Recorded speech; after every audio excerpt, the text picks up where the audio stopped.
and welcome to IQ Insight, presented by IQ Firm, an integrated marketing firm. I'm your host, Sushmita, and in this platform, we are going to discuss some of the topics that are very close to our heart and our life.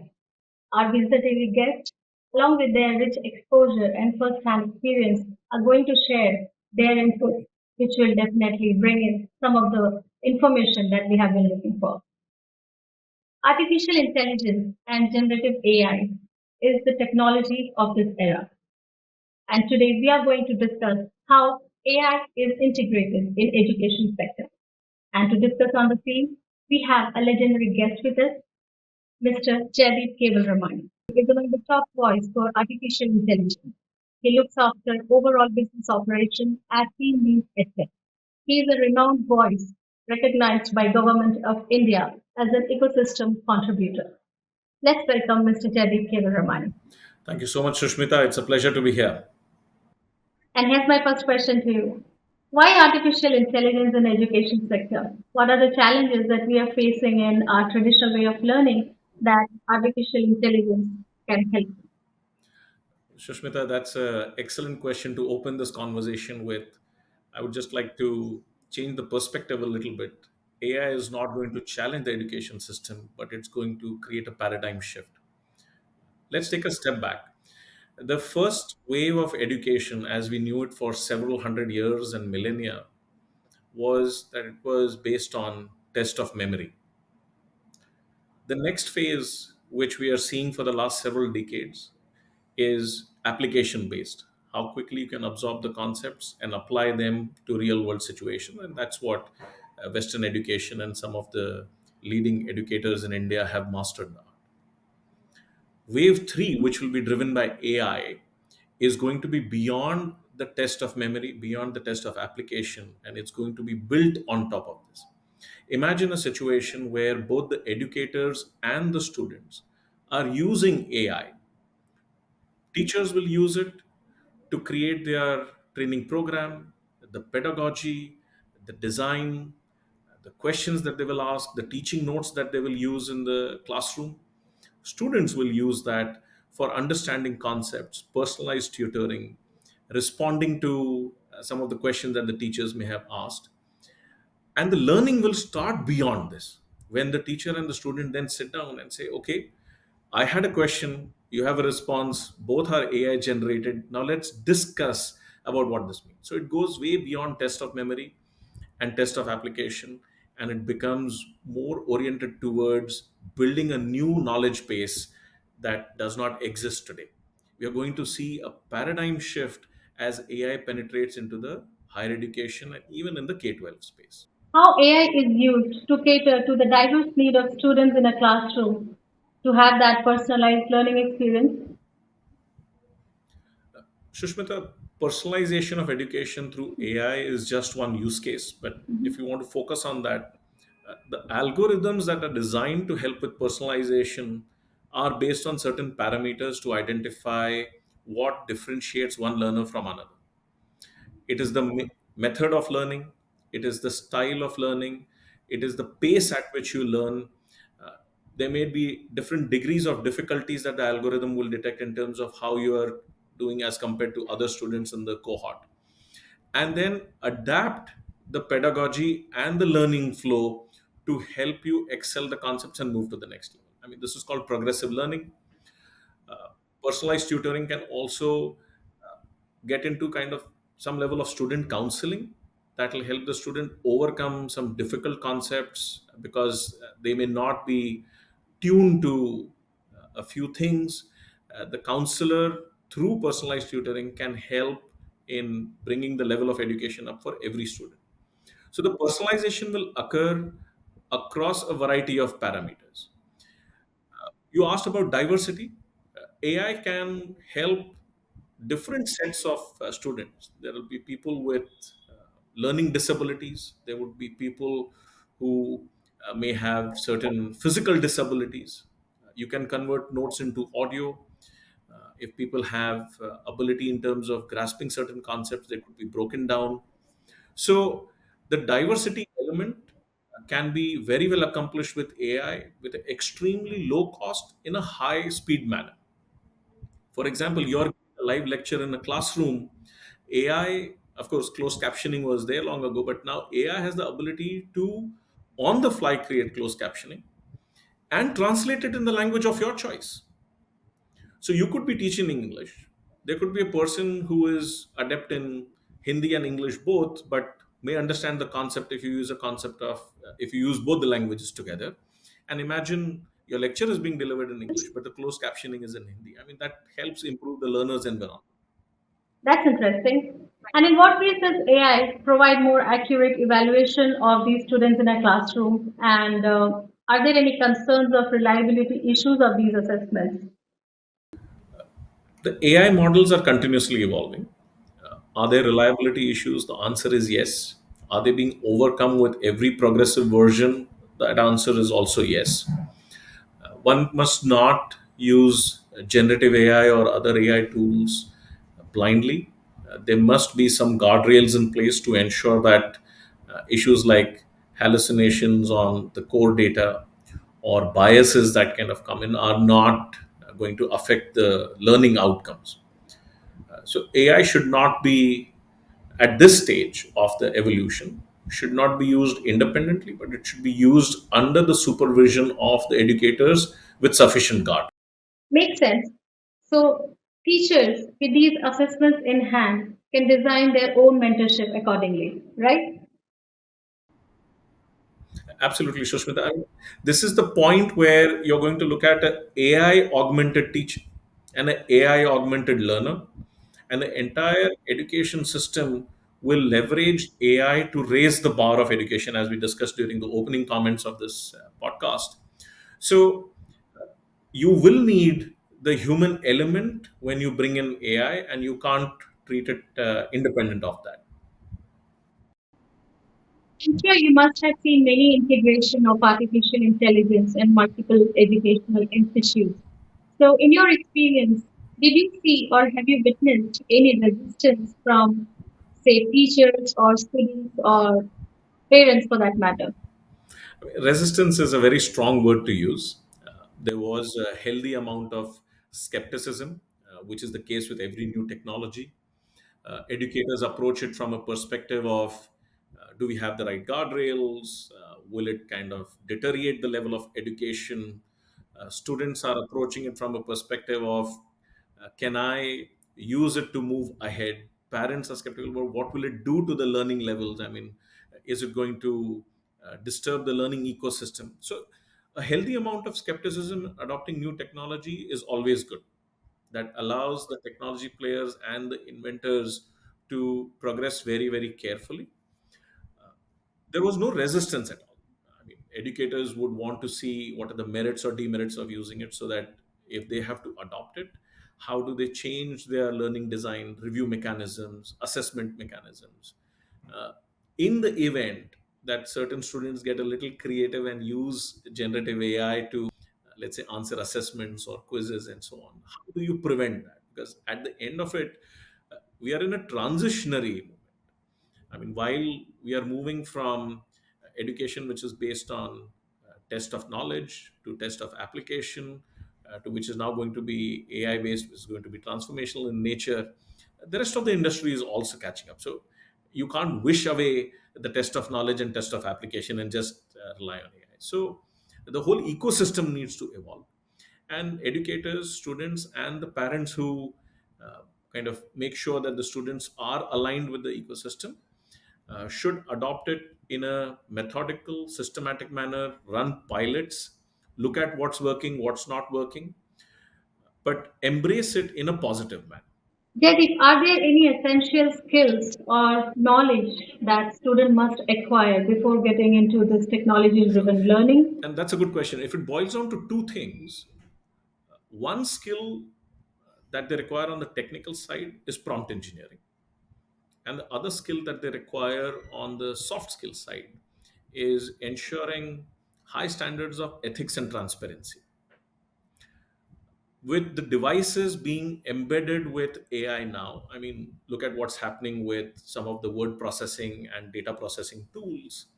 You've already got AI embedded in that, trying to complete the paragraph that you were typing. I mean, you can't turn that off. You've got AI embedded in the chat tools that we use today. It's trying to complete your sentences, it's trying to preempt what you're trying to do. Your device already knows your behavior pattern, what are the apps you're using in the morning. I mean, AI is becoming all pervasive. It's kind of establishing patterns for you and your behavior. So going away from that is not going to work out. I mean, you need to embrace it, but to embrace it successfully, you need to have prompt engineering skills. Think of it as one human interacting with another human. If I end up asking a wrong question to you, I'm going to get a set of answers that I'm not looking for. So I need to know how to articulate the right question to evoke the right set of responses. And in the world of generative AI, that is called prompt engineering. So it's a skill that can be easily acquired through a trial and error method in an iterative manner, and that's easy to grasp. The reason why I touched upon the softer side of things in terms of ethics and transparency, there may be moments where the educators may not have permitted the use of AI, or they may not have been explicit enough that hey, use generative AI for this assignment. But if the student ends up using that, they must walk back into the classroom with a full disclosure, saying that hey, you gave me this assignment, I've used generative AI, this is what I learned, this is my response, and here is my thought beyond that. I mean, this will inculcate a very healthy environment where both the educators and the learners can use generative AI in a productive and in a trustworthy environment. I have many more questions for you, Jaideep, so please brace up. How can we ensure the ethical use of data in artificial intelligence when we are integrating it with the education system? As the AI ecosystem is evolving, there are AI tools and algorithms available that can put the guardrails around misuse, but most of the guardrails that are required will lie in the hands of the user. I mean, let's talk about a weapon like a gun. I mean, you give it in the hands of a cop, they will use it for enforcing the law. Give it in the hands of a criminal, they will use it for breaking the law. I mean, it's the same gun, it's the same bullet in the gun. One needs to use generative AI and AI algorithms in a mindful manner, use it for the right things. During the initial days last year, there was a lot of hue and cry that AI development should be put on pause. I mean, my view at that point was if the good actors stop working on this technology, the bad actors are not. So it is important that the development and the usage happens in a meaningful manner, is done in a thoughtful manner. There should be a high degree of education and awareness about how to use these tools effectively, what are the do's and don'ts, and therefore an open environment where both the educators, learners, and the parents embrace it and build the education around that is important rather than shy away from it. And then That brings me to another question. In your experience, do you have any instances where you have seen progressive shifts, how education has evolved after integrating it with AI? Yes, certainly. I mean, there are a lot of higher education institutions that we work with, and some of the progressive ones have used AI. Like I mentioned, educators are using it to define their lesson plans, produce some content, enhance the content, also at some level design the pedagogy. And the learners have used it to respond to the case study or the assignments, but use the responses to have a meaningful discussion when they're back in the classroom. So yeah, there are several use cases. The other use case is of personalized learning, or personalized tutor, where you can engage with a chatbot which understands the subject in depth, and you can keep engaging with the chatbot through either voice or text and keep working on the concept till you're better. These tutors can give you progressive questions that will help you reinforce your basic learning and then move you up to the next level as you demonstrate that you've understood the base concepts.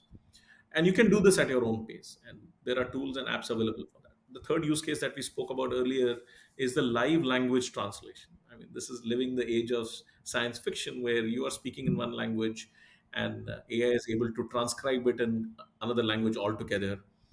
There are apps in an experimental stage that do a live audio translation as well, where, let's say, you speak in one language, but I'm hearing the audio in a different language altogether. Once that becomes commercially available at a mass scale, it is going to transform education beyond our imaginations. And we are all waiting for the time when this becomes available. I mean, you imagine a professor sitting in a country who's very good in one subject, can speak only his local language, but a student sitting over here can listen to the lecture in Hindi or Kannada. And I mean, it's just going to be amazing. It does sound like a sci-fi movie and very fascinating indeed. It's the best time to live in. Are there any funding As they say, or we are financial living the future. implications for integration of AI in educational institutions? Oh, of course, there are going to be financial implications. There are third-party tools that are available on a pay-as-you-go or a enterprise subscription basis.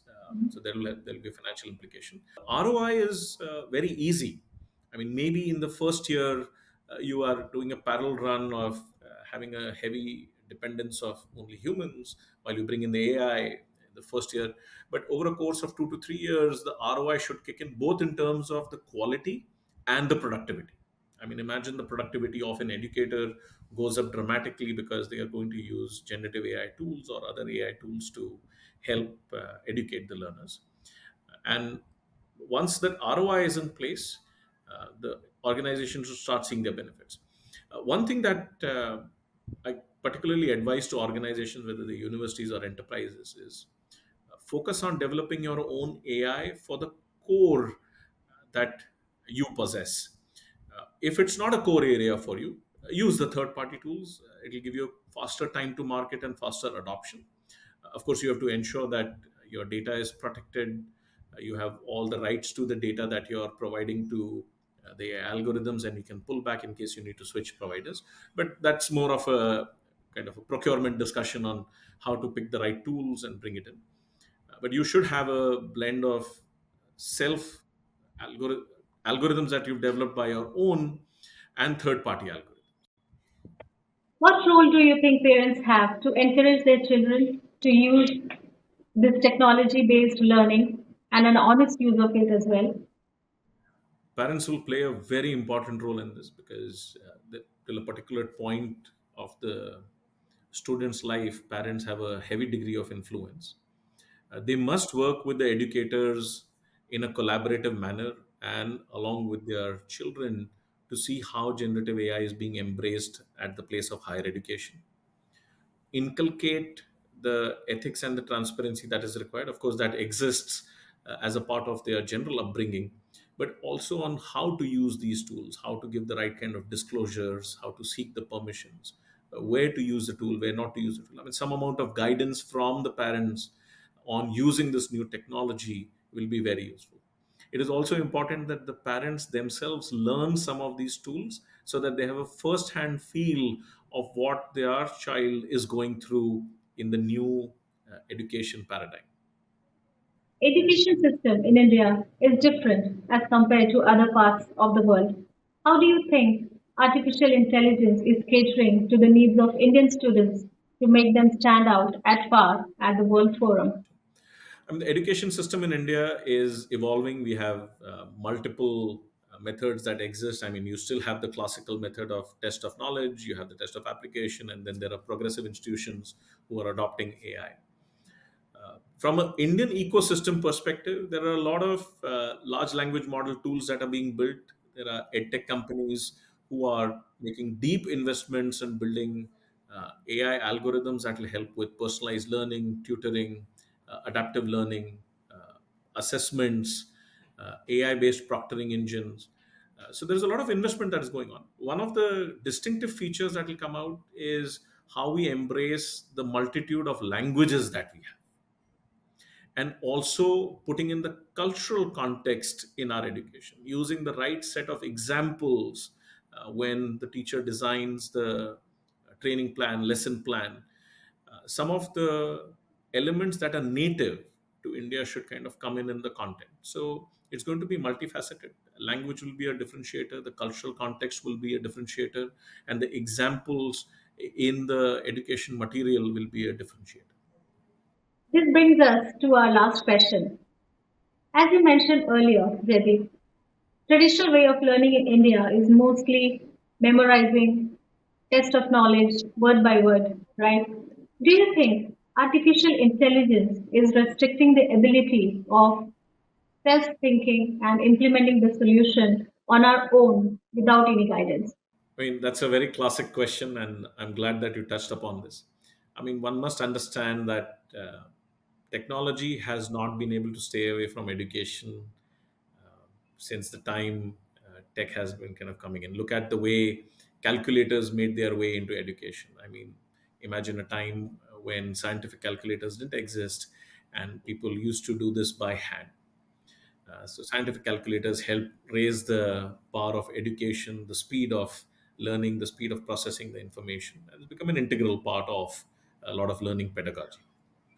Subsequently, computers kind of came in. You use computers for dispensing education in a digital manner, acquiring learning in a digital manner. You seek help, you collaborate.